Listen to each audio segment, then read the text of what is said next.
สมัยป้าบ่ได้ดำนาบ่มื้อนี้ดำลูกเอ้ยดำให้นึงดำให้นึง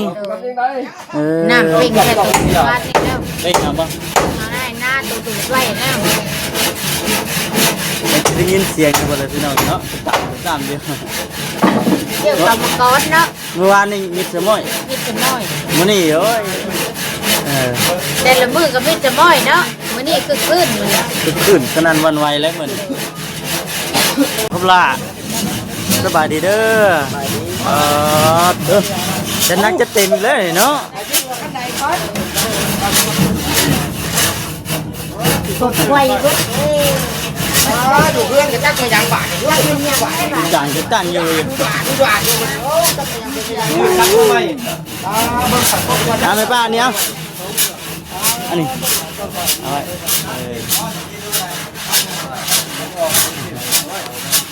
โอเคกันไปก็โอเคไปรถตัวเนี่ยไป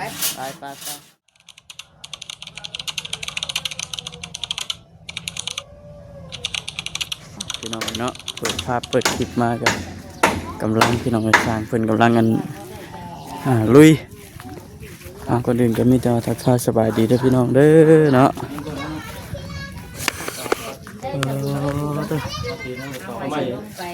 ไม่ไกลบ่สั่งแก้วเอ้ยสบายดีเด้อโอ้สบายดีโอ้มื้อนี้ลุยงานเลยมื้อเนาะมาเต้นข้าวเพิ่นบ่พี่น้องเลยเนาะกุ้งให้ฮะ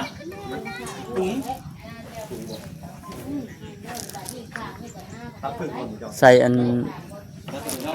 วางเยี่ยมกันจังกันใส่ผ้า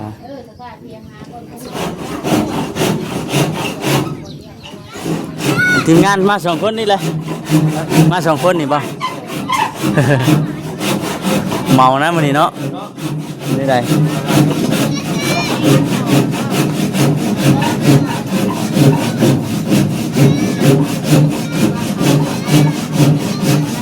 มาถึงก่อนเลยเหรอ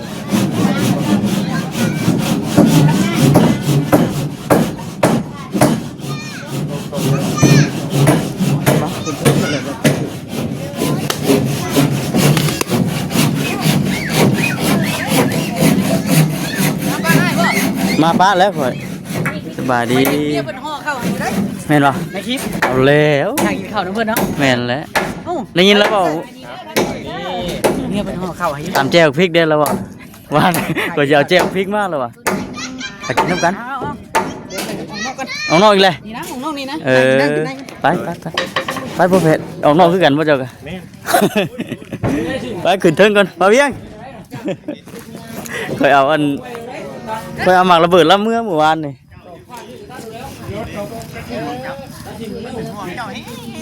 จะเป็นห่วงวะเอาจ้ะถือไว้ก่อนสบายดี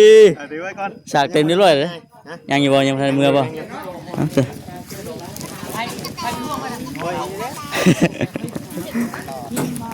ป่ะพี่น้องเนาะเดี๋ยวสิขึ้นไปอันนี้ก่อนคำว่าเขาหลากลมชุบว่าที่เพิ่นไปช่วยแม่แน่สวัสดีมาอยู่ตามหลังมาสั่นเสียสิลงไปข้างล่างก่อนบาดนี้ขึ้นมาเบิ่งอันทางเทิงก่อนงามแล้วบาดนี้เนาะบัดเพิ่นงามแล้วคักปัญญังแล้วบาดนี่กำลังอันไปกบนั่นในป่าเราพี่น้องเนาะคันลมก็สิกบบ่ครับว่าเดี๋ยวคำล่ะมาฮอดแต่เช้าแท้น่ะอ้าวคำบ่คำธรรมดาแม่นสบายดีเด้อทั้งนั้นสบายดีตรงนี่หมดเลยคักขึ้นมาบ่ไล่เอาพวกโยจันมันตกเลยมันตกลงไปแล้วปุ๊บลงไปล่างพุ่นน่ะแม่งน่ะเอาหัวฟังได้บาดโอ้คักเนาะ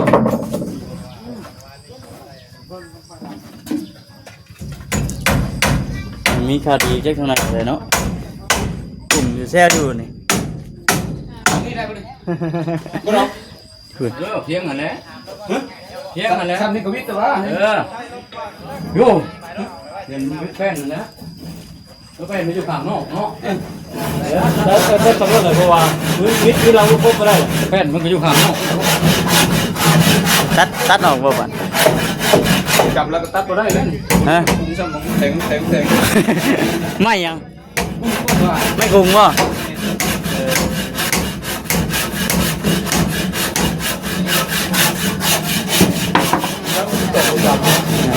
ทำไมป้าไม่ได้ดำนาบ่มื้อนี้ ดำลูกเอ้ย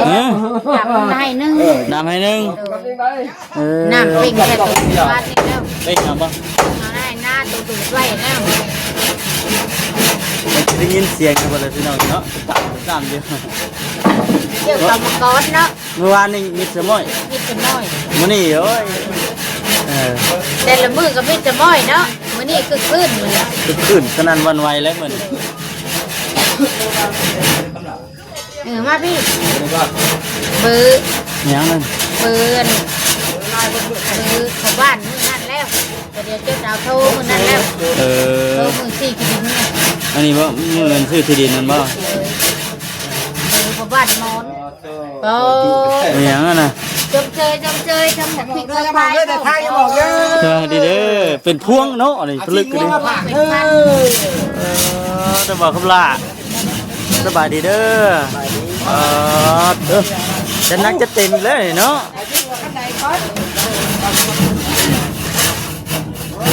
ไวก็ ดูเพื่อนกับจักรยานบาทด้วยบาท จางจะตั้งอยู่ บาททำไม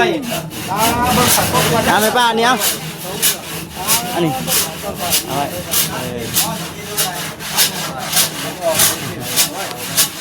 โอเคกันไปก็โอเคไปรถตัวเนี่ยไปขันหลาจะไปนั่งกูมาเฮ็ดกินก่อน โอ้ ไปรถนะ บริเวณช่วยมือป่ะไม่ช่วยสีมือเลยป่ะ ไปลงกันแล้วบาทเนี่ยเอาไปน้ำพันแล้วเนี่ยไปน้ำบาทมันไปรถจะลงก่อน เนาะ ถ้ากินเอาไม่ถ้าเจ้ากินสมลูกเอ้ย พอสิกิน ใช่หรอใช่หรอ โง่ไม่ได้เลยเจ้า บ่าวบอสจะได้ช่วยสีมือก่อยแจวอีกแล้วป่ะนี่ เอาแล้วเป็นฉันรับฉันเนาะ มันเจ้าเขาเป็นคนในเงินยังว่าเสพไปกูนะ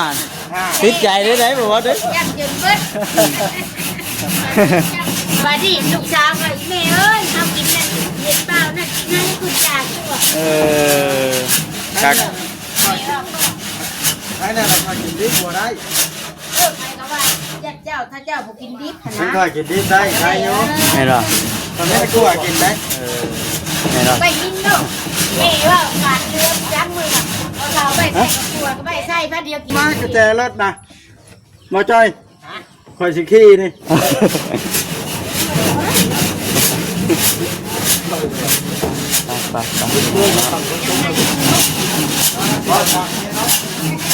หลานน้อยก็นอนมานี่ เสียงดัง อยู่บ้าน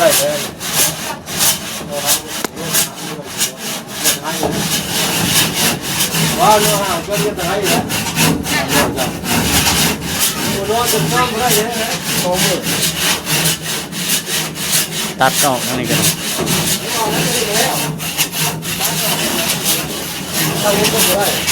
เป็นไม้ยังไงไม่กุ้งมั้ง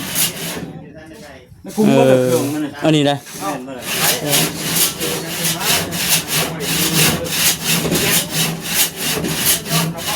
ไม่กุ้งร้อนนะเนาะ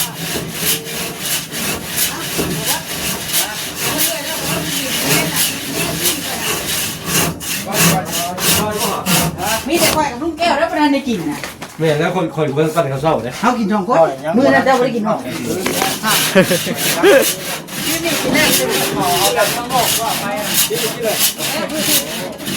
วัดที่จัดการนี่หรือเปล่าที่ลงมือเลยป่ะนี่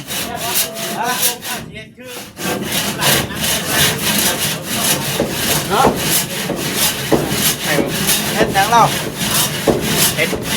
กินจริง เราก็ลาบน้ำไผ่น่ะ คอย เฮ็ดเองนะ จำนี้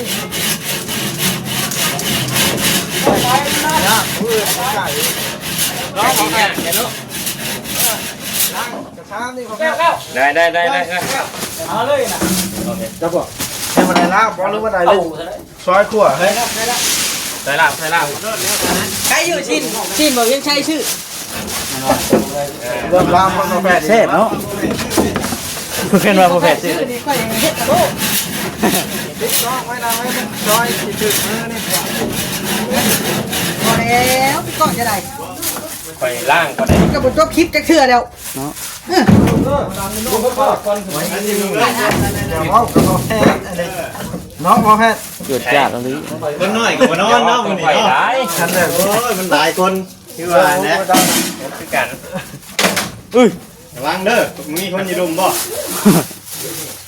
เดี๋ยวตัวจะตัดตัวลงตรงนี้ เดินจูไพเนาะตัวแรก เดี๋ยวดังเลยดิ แม่นี่กันไอ้ป้าเรายังนั่นอยู่ไปซื้อเป็นช่องเบ็ดเลยตัวเผาเนี่ยตัว มีแบบ เผา ได้ เนี่ย นะ นะ มีสองแบบ 2แบบ เนี่ย ตัวนี้เลย เครื่องในอ่ะ ปัตตบีก็พกน้อยในรอบเลยชับซองปั้นเขาให้ได้ใช่เฮ้ย บีชดเด้อเจ้าหมักแบบนี้เฉพาะ ไปเลย จะเฉียเลย มีชด ตกใจดิ ก่อนจะได้ให้ไปโคตรเพื่อไว้อยู่ตู้เย็นเพื่อพ เพ ร้อ ราะ ม ว่า นะ อุ่นเอาน้ำปลาไปชมเนี่ยจังหน่อยนะ อันตัวใดมันสิ้นเจ็ดเลยต้มชนน้ำเลยครับต้มชนน้ำละลายสด เฮ็ดช่วยกันกับคำหลานะ อืม คนเป็น เข้ากันยับเขาให้อีกบ่บด กับทำไมอย่านั่งมินนะได้คำหลา เราจะไปนำเชฟบงกินนี่นะเนาะเชฟอยู่นี่ก็มีอยู่เนาะ จะตกอยู่แล้วตกนี่ไหนก็ตกอยู่แล้วนี่ อย่าเฮ็ดข้าวข้างล่างโต๊ะนะล้างน้ำใช่กระชานนะล้างนะให้เฮ็ดอะไรนี่เดี๋ยวว่าเป็นแพทย์เชื่อแบบนี้นะ ฮะ อย่าว่าเป็นแพทย์เชื่อ อย่าว่าตัวไข่จะเชื่อ ต้องแพทย์จะรับ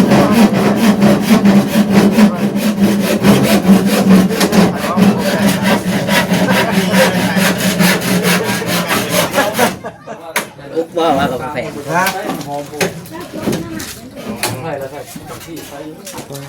ผักชิ้น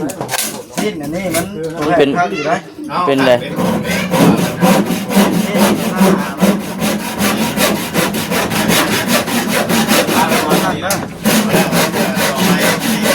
คนนี้นอนนะ อ๋อเอาในนั้นเลยบ่โปรเฟสอย่าไปโยม เห็นทำไรแล้ว โอเคแล้วได้นี่นะแบบแก้วนี่ไม่ต้องเอามาใกล้ ต้องไปแบบ ไปถอด ตามแบบนั้นเปิดบ้านแค่ไหน มีคนติดอยู่แล้วเนาะ แม่ เนี่ยก่อน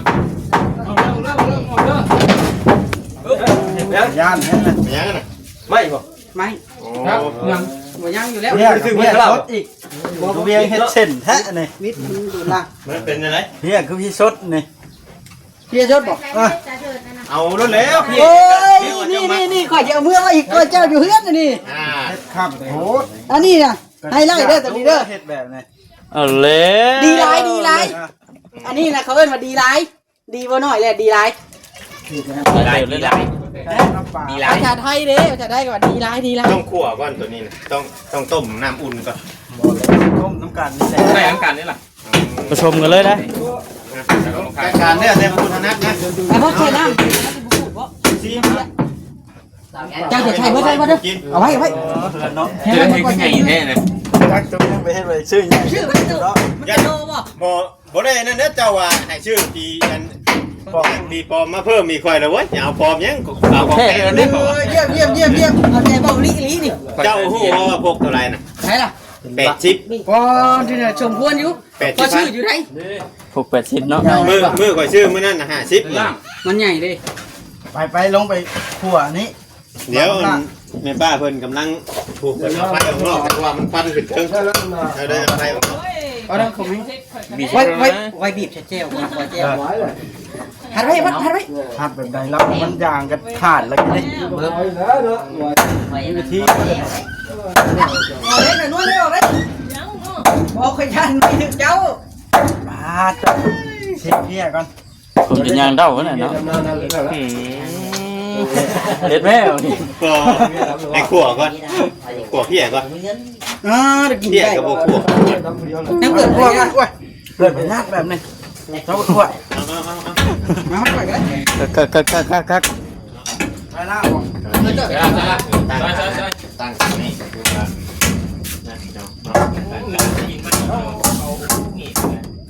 ยังไม่ได้ลูกไผ่ ใจเย็นให้มันอันนั้นก่อนมันติดกัน ลูกไผ่ลูกไผ่ การคุยเพียงนะได้มีดใหม่มีดบอกคำลาได้ดิ ว่าคำลาสิหายเลยบ่น่ะคือหายเลยนะ ซื้อมาวานนี่ดิอ๋อบอกคำลา มันสิหายลงเลยดิ หายน้ำเขาคือเก่า อยากนะประมาณ ของได้ง่ายครับพี่น้องเนาะมีอย่างเขาคอยเฮ็ดไปตามได้ปะเอาตอกมันไปก็ได้ถ้ามีตอก ฮะแล้วตอนนี้เราก็ ช้ำเอามัน เขาออกอันนั้นนะ ล่างแล้วเอาขึ้นได้เนาะ เขาออกล้างก่อนไหนค่อยเป็นเชฟเองมาเลย มานี่พี่น้องเขาจะไปถูกกินคนเอฟซีที่เขามาเบิ่งมาชมกัน ถามว่าโมแพทย์วะ ถามบอกกับข่อยเล็บขาด ข้าวไหนน้ำ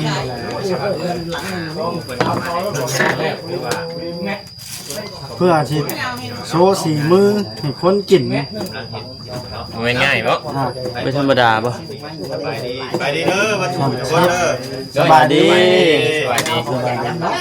แล้วช้อยสิ้น ได้บอบอสชินเฉดแล้วแยกออกเป็นเอ็นเป็นนั่นนะค ร รับ ถทิมว่า ต้มสดน้ำเบาลีเผาหม้อบ างคนสิมักเปิด เผาหม้อได้แล้วนะ บางคนสิมักน้อยบางทีช้อยปนกันหลายอันหลายแบบ เฮ็ดแต่ซ้ำลูกเต๋ามันก็ห่วย นี่ช้อยน้อย บางคนสิช้อยน้อยไปเป็นเคยเขาสิช้อยน้อยนี่นี่